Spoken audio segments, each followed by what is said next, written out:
Coucou toi!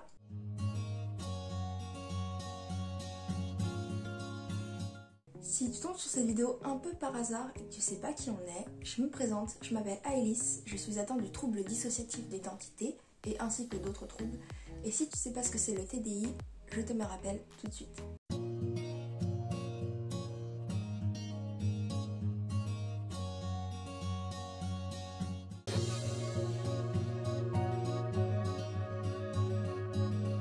Avant de commencer la vidéo, je précise, je me suis chopé 2 aftes, ce qui fait que pour les protéger un minimum, j'ai mis de la gomme sur mes dents.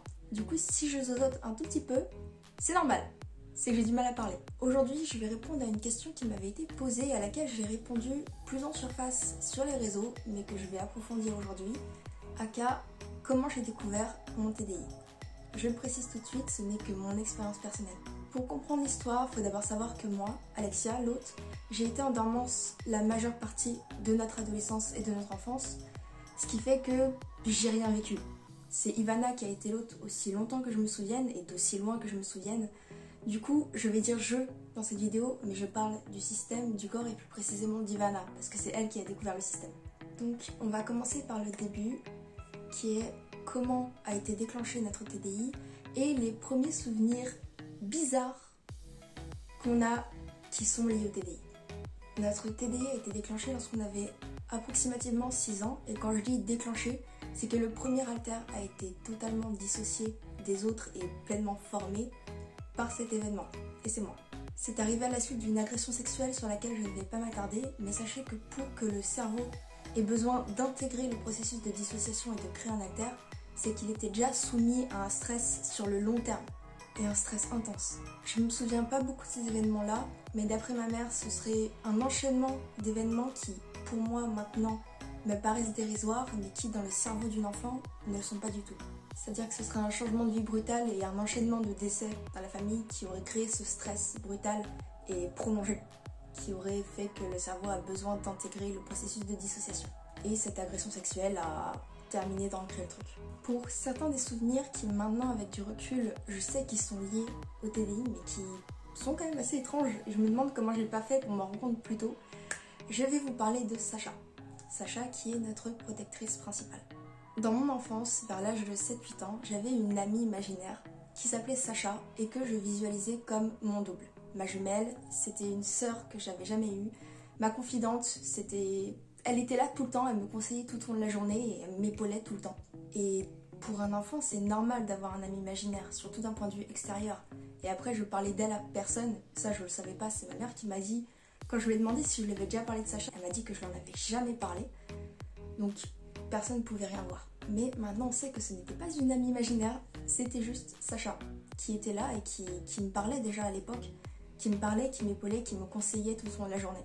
En souvenir atypique aussi, il me manque des journées complètes. C'est-à-dire que lorsque j'étais chez mon père, donc l'été principalement, je sortais dehors sur les coups de 9h du matin et nos voisins d'en face avaient un petit muret très bas sur lequel je m'asseyais avec, je sais pas si vous avez connu, mais les Kiddies secrets. Ce sont des sortes de journal interactif que j'avais dans mon enfance. Donc je m'asseyais là-bas avec mon Kiddy secret, je faisais ma vie et ce qui pour moi me paraissait une demi-heure, c'est en fait toute une journée. C'est-à-dire que pour moi, il n'y avait qu'une demi-heure qui passait. Et il y a mon père qui ouvrait la porte et qui disait « Sarah, à table !» Et il était 18h30. D'après lui, je rentrais me manger le midi, genre comme tous les enfants. Mais moi, j'en ai aucun souvenir. C'est-à-dire que pour moi, vraiment, mes journées, c'est de 9h à 18h30. Je n'ai quasiment aucun souvenir. Je ne me souviens pas être rentrée manger le midi, jamais. Donc, soit on était totalement dissociés toute la journée et on n'a plus de souvenirs de ce moment-là. Soit il y a un autre alter dont on n'a pas connaissance, on ne sait pas qui c'est, qui était là à l'époque et qui passait ses journées dehors à notre place. Et bah quand Ivana reprenait front, bah elle a des souvenirs maintenant, enfin elle avait des souvenirs à partir de ce moment-là, mais toute la journée, elle n'en a pas. Dans tous les cas, les barrières amnésiques ont été assez épaisses pour qu'on ait aucun souvenir de ces journées-là. Mais maintenant du coup, on sait à quoi c'est dû. Maintenant, on va faire un bond en 2018-2019. Je ne saurais pas vous dire à quel moment précisément parce que j'ai une notion du temps totalement pourrie. À ce moment-là, on avait une amie de l'époque qui nous a parlé de la fille qui prenait le contrôle de son corps des fois. Elle avait conscience de cette fille, mais quand cette fille avait le contrôle, elle pouvait pas agir. Elle pouvait rien faire, il y avait même des fois où elle avait pas du tout de souvenirs. Mais elle savait que cette fille était là depuis sa plus tendre enfance et elle en avait conscience depuis sa toute petite enfance. En bonne amie que je suis, j'ai commencé à me renseigner et je suis tombée sur le TDI. Donc j'ai continué à me renseigner parce que ça ressemblait énormément à ce que cette amie de l'époque avait. Donc à ce moment-là, je lui ai fait part de mes découvertes et de mes observations. En 2020, je tombe sur le compte TikTok d'Olympe qui vient à l'époque de se lancer, ce qui me permet de comprendre encore plus le TDI et d'apprendre à mieux connaître mon amie et à comprendre ce qu'elle pourrait ressentir. Elle n'était pas diagnostiquée à l'époque et elle est toujours, mais c'était assez ressemblant à ce qu'elle vivait pour qu'on pensait avoir trouvé ce qu'elle avait. Et ça a continué ainsi. J'ai continué à en apprendre plus sur le TDI pour pouvoir l'aider et mieux la comprendre. Maintenant, refaisons un saut dans le temps en février 2020. À l'époque, j'étais dans une phase très difficile où j'explosais littéralement de l'intérieur. Et un soir d'insomnie, à force de penser, je me suis mise très mal et j'ai ressenti le besoin d'hurler. Mais vu qu'il était 4h du matin, j'ai hurlé dans ma tête. Je sais pas très bien ce qui s'est passé ce soir-là, mais le hurlement m'a plongée dans une sorte de transe. Et quand j'ai réouvert les yeux, j'étais dans une grande bulle en métal et devant moi se tenait une très belle jeune femme aux cheveux bruns. J'ai tout de suite reconnu Sacha. Sauf que cette fois-ci, c'était pas ma jumelle comme je la visualisais avant, elle avait quelque chose comme 5 ou 6 ans de plus. Et ce détail est très important car l'âge de Sacha, qui est 21 ans, est l'âge qui se rapprochait le plus de mon mode de pensée à ce moment-là.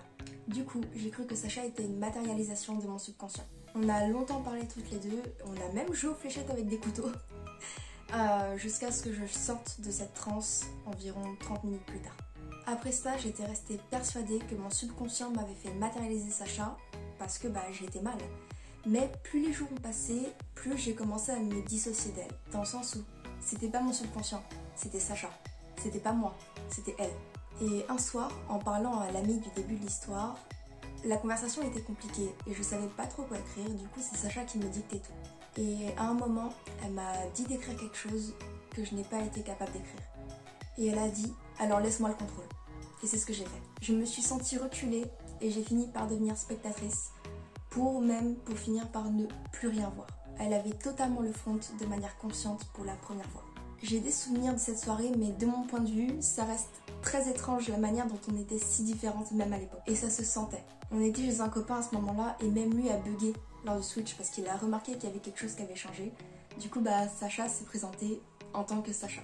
Le lendemain matin, je croyais pas que tout ça était possible. Je niais tout ce qui s'était passé la veille.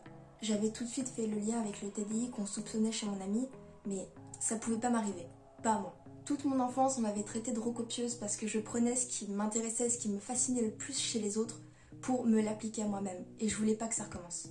Je l'acceptais pas et je pensais pas que tout ce que j'avais vécu était assez grave pour que ça déclenche ce trouble. Mes traumatismes étaient devenus si banals pour moi et j'avais tellement dû me concentrer sur les problèmes des autres que mes propres soucis étaient devenus totalement dérisoires face à ceux de mes proches. Et puis les jours ont passé.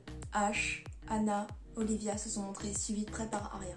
Elles n'étaient pas nouvelles, elles ont juste pu se montrer maintenant que j'avais conscience de ma différence. Et à leur arrivée, je pouvais plus nier. Il y avait trop de monde pour que je puisse nier le fait qu'il y avait quelque chose. Petit à petit, j'ai réappris à me connaître et on a tous appris à se connaître. Avant mon diagnostic, je n'affirmais pas avoir un TDI, juste que j'étais multiple et que je pensais avoir un TDI. Le temps a passé et Olivia s'est sentie de plus en plus mal de ne pas être sûre de ce qu'on avait. Alors même avec le stress que ça engendrait chez nous, on a décidé dans un premier temps d'aller voir une psychologue pour lui parler de notre histoire et de nos doutes. Et elle nous a ensuite redirigés vers un psychiatre.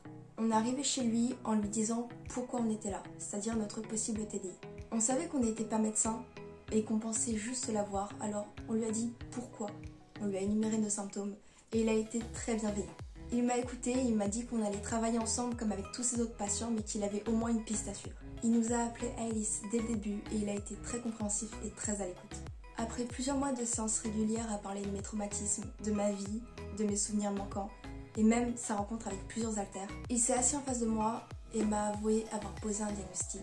Ce jour-là, il nous a diagnostiqués avec le trouble dissociatif de l'identité. Ce jour-là, il m'a regardé et il m'a demandé comment je me sentais à la suite de ce diagnostic. Et je lui ai répondu que j'étais soulagée.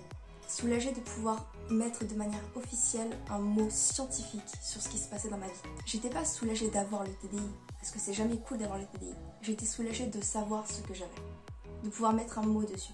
Depuis ce jour, il a continué à nous accompagner et à nous aider, et il le fait toujours alors que notre système évolue de jour en jour. C'est comme ça que j'ai appris mon TDI et que je suis là aujourd'hui à vous parler de mon trouble, de santé mentale et des conséquences que les actes que nous faisons au quotidien ont sur notre vie. Voilà, c'est la fin de cette vidéo. Ça a été assez dur pour moi à écrire et à tourner comme vidéo.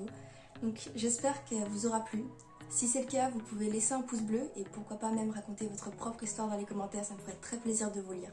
Vous pouvez aussi vous abonner si ce n'est pas déjà fait, bien sûr en activant la cloche pour ne pas rater nos prochaines vidéos. Et si le sujet du TDI vous plaît, il y a plein de vidéos sur la chaîne qui en parlent. Et tu peux aussi nous retrouver sur les réseaux sociaux qui sont dans la description. On est de plus en plus nombreux sur la chaîne et ça me fait très plaisir de pouvoir transmettre mon savoir et mes expériences avec vous. Alors merci de me permettre de le faire. En attendant, je vous fais plein de gros bisous et je vous dis à la semaine prochaine pour une nouvelle vidéo. Et encore désolée pour le zozotage. Bisous!